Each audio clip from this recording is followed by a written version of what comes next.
Well, we're not quite done because we also need some way to start the application and indicate which form is the startup form.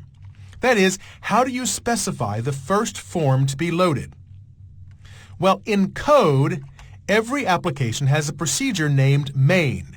The .NET Runtime looks for this procedure and calls it. Main never has a return value but could optionally have input parameters. Within main, you need to call the application.run method and pass application.run an instance of the form class for startup. The code looks like this.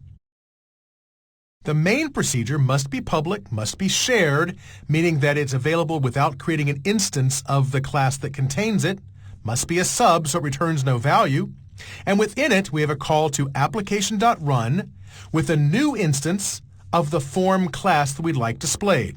So application.run sets up the instance of the form, sets up all the messaging and queuing and looping that needs to go on to keep it loaded in memory, and takes that new instance and displays it. So application.run is what takes care of displaying the default instance of the main form for your application. The main procedure must be accessible. That means it can't be private. And it must not require an instance of the class, as you saw in the code sample. Generally, you won't need to create your own made procedure. Visual Studio will create it for you.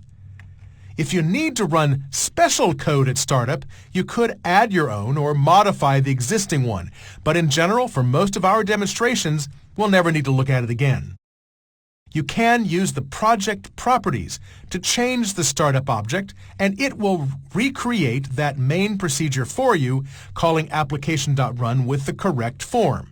Let's look at a demonstration of working with dialog boxes and the startup form.